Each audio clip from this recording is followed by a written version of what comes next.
Assalamualaikum warahmatullahi wabarakatuh. Halo Bapak Ibu yang hebat semuanya. Berjumpa kembali di komunitas kita, komunitas belajar online Indonesia. Baik Bapak Ibu sekalian, pada kesempatan kali ini kita nanti akan membahas atau akan mencoba untuk berbagi praktik baik membuat modul proyek P5. Nah, seperti kita tahu bahwa perbedaan antara kurikulum Merdeka dengan kurikulumnya sebelumnya adalah di mana pada kurikulum Merdeka ini ada yang namanya proyek P5. Untuk itu mari nanti kita pelajari bersama-sama untuk agar nanti bisa kita membuat secara mandiri modul proyek tersebut. Demikian, nanti silakan Bapak Ibu simak dengan baik dan nanti intinya kita belajar bersama-sama. Selamat menyaksikan video tayangan kami. Assalamualaikum warahmatullahi wabarakatuh.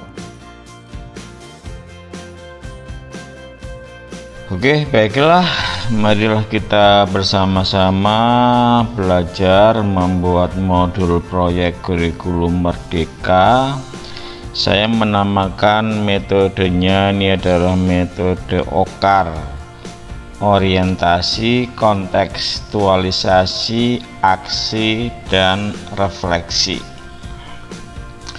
Kita mengingat kembali tentang struktur kurikulum Merdeka, bahwa di dalam struktur kurikulum Merdeka itu ada yang namanya intrakurikuler yang berbasis capaian pembelajaran dan proyek penguatan profil pelajar Pancasila yang berdasarkan tema. Nah, untuk intrakurikuler itu guru wajib membuat ATP dan MA. Kemudian untuk yang proyek penguatan profil pelajar Pancasila yang berdasarkan tema, guru secara bersama-sama berkolaborasi membuat yang namanya modul ajar, nanti dikoordinir oleh koordinator proyek dan fasilitator. Jadi dikerjakan secara bersama-sama. Sebelum kita melaksanakan proyek, maka terlebih dahulu sekolah menentukan tema yang disepakati untuk pembelajaran proyek. Ini sudah saya jelaskan bahwa yang paling atas ini adalah tema-tema untuk PAUD, ada 4 buah tema. Kemudian di atas PAUD ada SD, SMP, SMA, ini ada 7 tema yang disediakan, dan khusus untuk SMK ditambah lagi tema kebekerjaan menjadi 8 buah tema. Nah, sekarang kita masuk ke yang komponen yang paling penting, yaitu komponen modul proyek. Sebenarnya modul proyek ini adalah perencanaan pembelajaran yang ada di proyek atau proyek penguatan profil pelajar Pancasila. Jadi kalau di intra kita kenal yang namanya modul ajar atau rencana pelaksanaan pembelajaran. Nah, kalau di dalam pembelajaran berbasis proyek, maka kita kenal yang namanya modul proyek. Nah, sama saja komponennya, intinya ada 3. Yang pertama adalah tujuan, kemudian aktivitas atau langkah-langkah pembelajaran. Kalau di sini nanti langkah-langkah atau tahapan atau aktivitas yang ada di proyek, dan yang terakhir adalah asesmen. Jadi ini intinya ada 3 buah komponen, sama dengan RPP, sama dengan modul ajar. Dan jangan lupa ada profil modul, ini semacam gambaran umum tentang modul. Nah, sekarang kita coba bedah telaah modul yang sudah saya modifikasi dari contoh modul yang ada di PMM.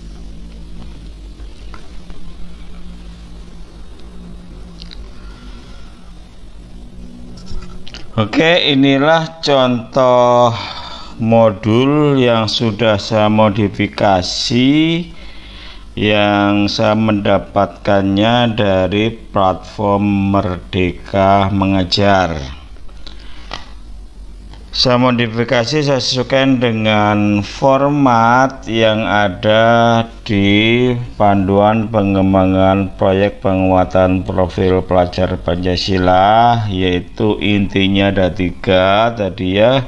Yang pertama adalah tujuan, yang kedua itu adalah aktivitas atau langkah-langkah pembelajaran atau tahapan proyek, yang ketiga adalah asesmen. Oke, yang pertama ini A ya. A ini adalah tujuan proyek dan dimensi profil pelajar Pancasila. Jadi di dalam proyek ini ada satu tujuan, yaitu tujuan yang berkaitan dengan konten ya. Kontennya ini atau topiknya ini adalah jejak karbon, jejak kita di bumi. Kontennya ini kita juga harus merumuskan tujuannya. Apa tujuannya?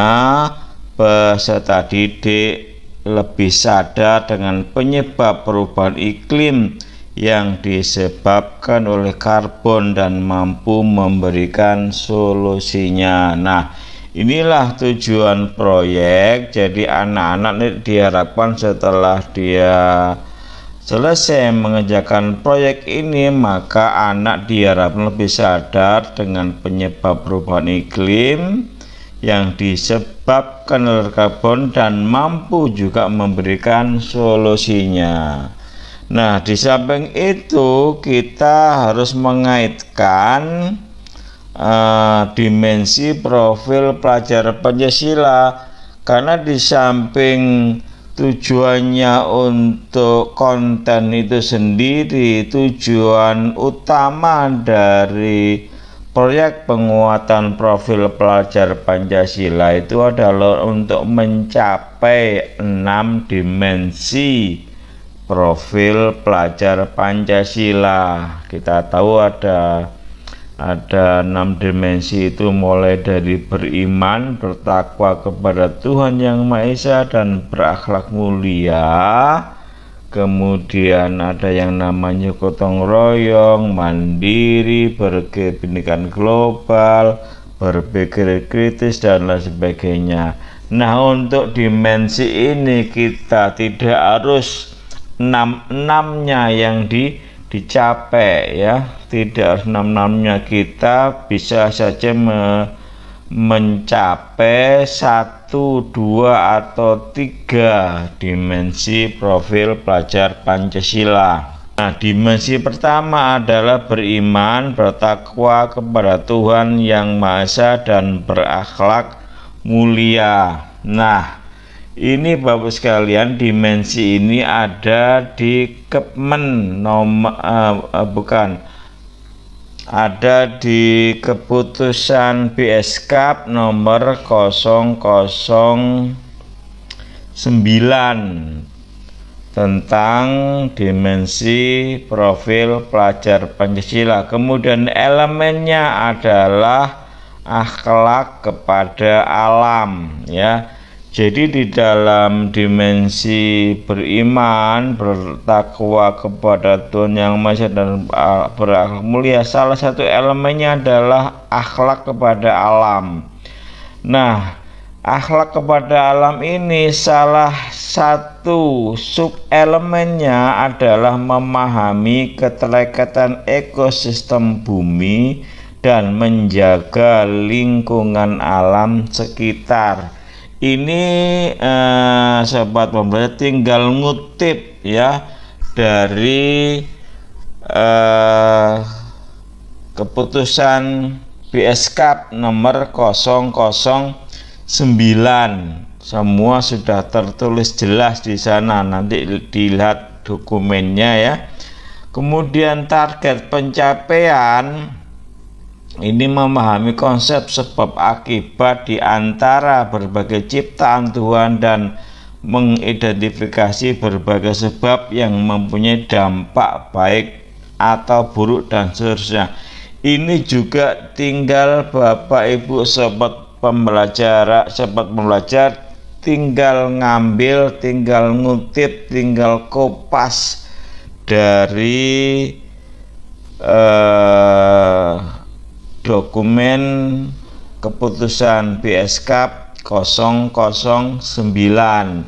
Nah, untuk elemen akhlak kepada alami nanti terkait dengan aktivitas 1, 2, 3, 6, 19 ya. Nanti ada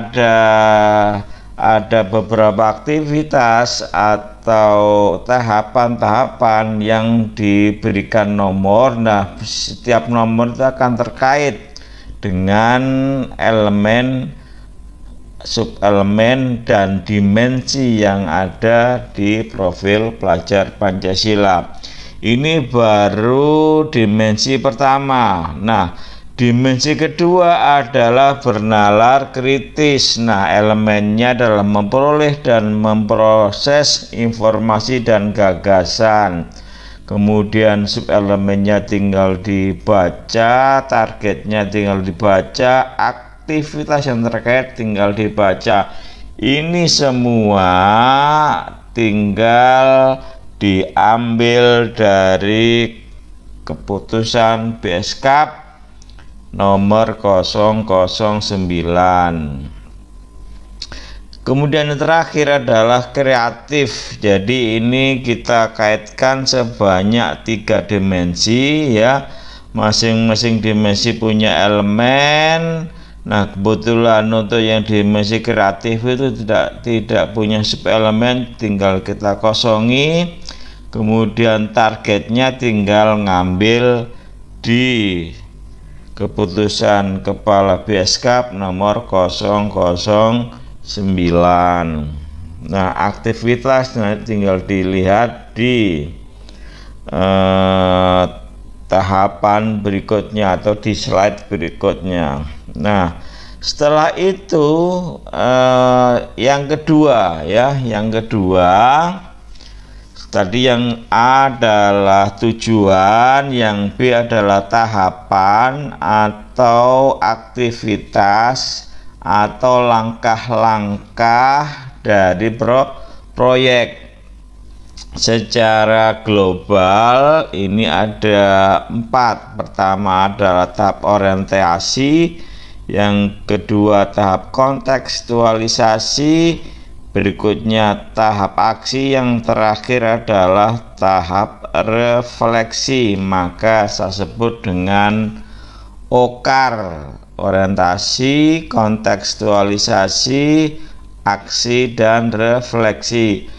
Apa itu orientasi? Orientasi itu pengenalan apa itu jejak karbon, apa itu teori-teori yang berkaitan dengan jejak karbon. Nanti ini anak kita bekali ya, dengan mengarahkan siswa untuk mencari sumber-sumber tentang jejak karbon, baik di internet maupun dimanapun sumber yang relevan. Nah, kemudian kontekstualisasi. Kontekstualisasi itu adalah setelah anak-anak itu mengetahui teorinya tentang jejak karbon, maka anak-anak mengamati jejak karbon yang ada di Indonesia, sampai nanti mengkerucut jejak karbon yang ada di lingkungan sekolah masing-masing sampai di rumah masing-masing. Nah, setelah itu anak-anak tahap ketiga adalah melakukan aksi, yaitu apa yang dilakukan setelah mengetahui di sekitar sekolah di Indonesia itu ternyata terdapat jejak karbon, maka nanti anak akan mencari solusinya. Kemudian yang terakhir ada refleksi. Refleksi itu apa? Meninjau apa yang sudah baik dan apa yang belum baik dari jalannya atau pelaksananya project. Nah, sobat penulis sekalian, supaya Bapak Ibu sedikit paham apa jejak karbon. Jejak karbon itu adalah karbon dioksida yang dikeluarkan oleh berbagai macam sumber yang ada di lingkungan kita. Itu namanya jejak karbon, dan jejak karbon itu yang intinya adalah produksi karbon dioksida itu akan mempengaruhi iklim. Inilah yang akan dibuat proyek untuk penguatan profil pelajar Pancasila. Nah, dari tahapan ini, yang 4 tahap ini nanti dirinci lagi seperti ini ya. Jadi ini dirinci ada 20 aktivitas ya. Orientasi ini ada 5 aktivitas. Tahapan kontekstualisasi ini ada 6-11 aktivitas. Tahapan aksi sampai 12 sampai 17 aktivitas, dan tahap refleksi sebanyak 3 aktivitas. Nah, aktivitas ini nanti yang akan kita jelaskan lebih rinci lagi di halaman berikutnya. Sobat pembelajar, merancang proyek itu sama kayak kita merancang proyek. Misalkan kita membuat rumah ya. Misalkan kita membuat rumah itu kan ada tahapan-tahapan. Misalkan tahapan pertama adalah membuat struktur, kemudian membuat dinding, kemudian membuat atap, memasang lantai, yang kelima adalah finishing ya. Nah, dari tahapan-tahapan ini maka dibuat perencanaan. Nah, perencanaan itulah yang disebut dengan modul proyek. Nah, di dalam proyek penguatan profil pelajar Pancasila ini ada 4 tahap. Nah, masing-masing tahap dirinci lagi ya. Sama tadi kayak misalkan tahap, kalau misalkan proyek rumah di tahap membuat struktur, maka di sana ada tahapan-tahapan, misalkan merangkai besi gitu ya. Setelah itu membuat kolom, membuat balok, membuat slup dan sebagainya. Ini dirinci sama dengan ketika kita membuat modul proyek. Jadi setiap tahap ini mulai dari orientasi, kontekstualisasi, aksi dan refleksi, OKAR, masing-masing tahap dibuat langkah lagi yang lebih detail. Nah, maka sekarang didetailkan ya, detail tahapan aktivitas proyek jejak karbon, jejak kita di bumi. Oke, nah ini dikasih penjelasan dulu pengantar ya. Ini Nanti tidak harus, tapi kalau diberikan juga bagus. Ini sebagai bahan orientasi bagi guru maupun bagi siswa ya. Ini juga dilengkapi sebagai bahan orientasi. Ini juga sebagai tips guru nanti yang ketika mendampingi atau sebagai fasilitator proyek. Nah, ini tadi saya bilang ada 20 langkah ya. Jadi ada 4 tahap. Nah, masing-masing tahap dirinci lagi menjadi semuanya 20 langkah. Langkah pertama adalah pengenalan terhadap perubahan iklim, realitas dan miskonsepsi. Jadi di sini nanti anak mengenal apa itu iklim, apa itu perubahan iklim dan sebagainya, apa penyebabnya. Nanti guru akan memberikan sumber-sumber. Nah, ini sudah diberikan sumber-sumbernya, nanti anak tinggal klik maka akan menuju ke sumber yang akan dibaca. Nah, setiap langkah ini selalu diawali dengan persiapan, pelaksanaan, dan diakhiri dengan tugas mandiri. Coba saya bacakan persiapan. Guru mengumpulkan setidaknya 2 artikel yang membahas isu tentang perubahan iklim. Kemudian pelaksananya, guru memulai proyek dengan sesi tanya jawab mengenai apa yang telah peserta diketahui mengenai perubahan iklim, dan selanjutnya sampai nanti anak diberikan tugas mandiri.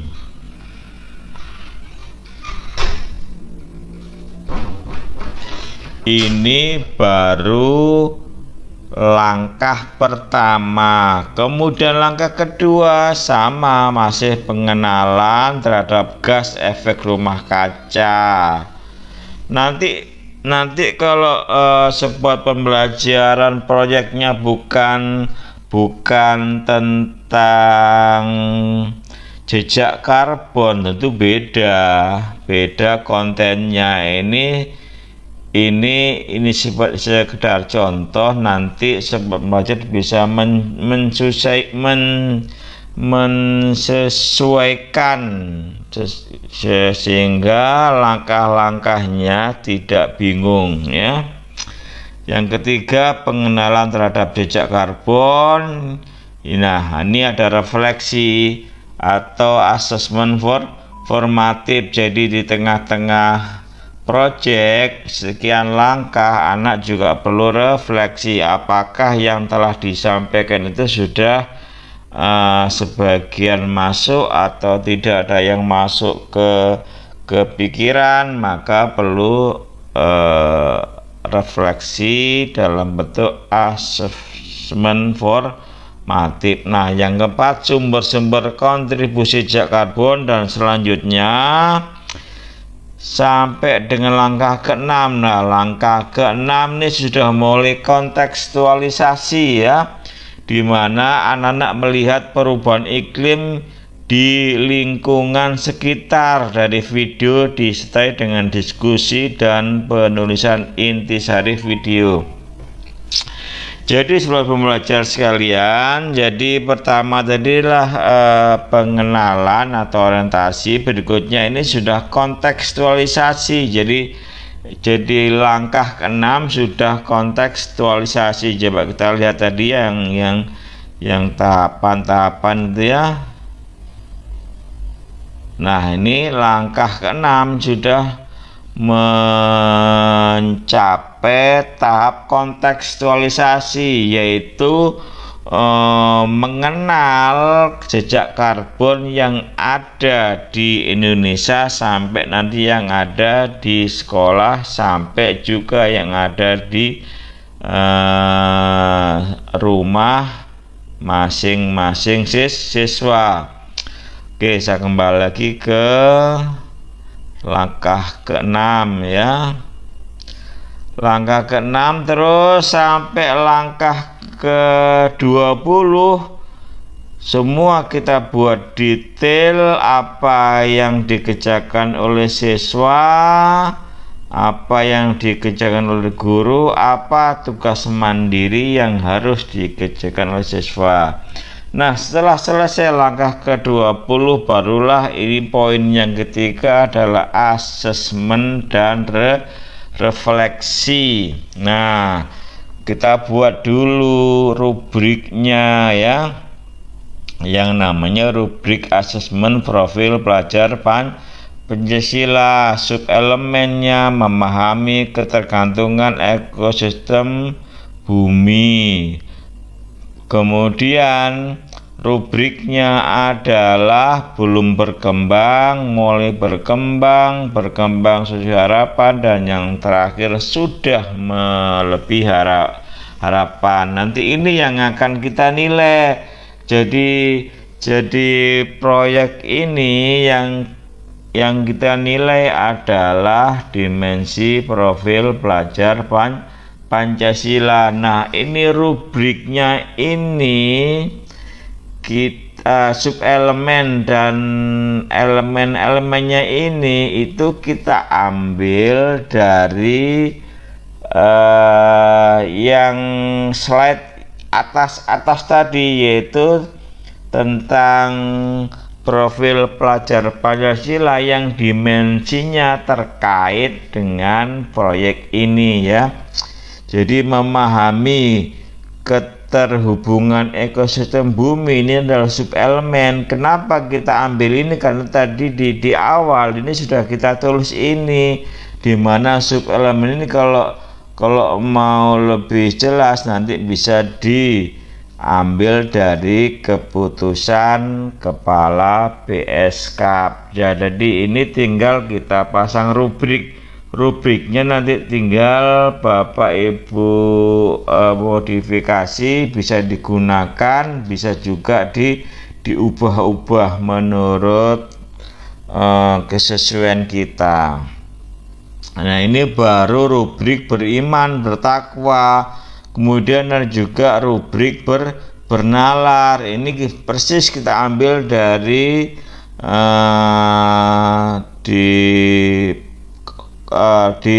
komponen keterkaitan dimensi profil pelajar Pancasila. Nah, ini juga rubrik. Nah, yang terakhir ini daftar nilai. Tentu daftar nilainya yang kita nilai ini adalah dimensi beriman, dimensi benar kritis, sampai dimensi kreatif. Subelemennya kita jabarkan seperti ini, kemudian juga sampai dengan subelemen.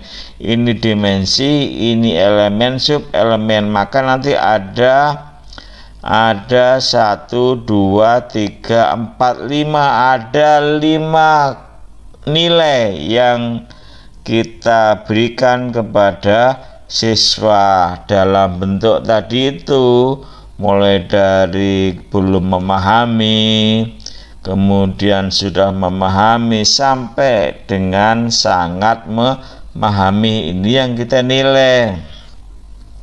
Nah, di samping kita menilai dimensi profil pelajar Pancasila, kita juga perlu menilai manajemen proyek.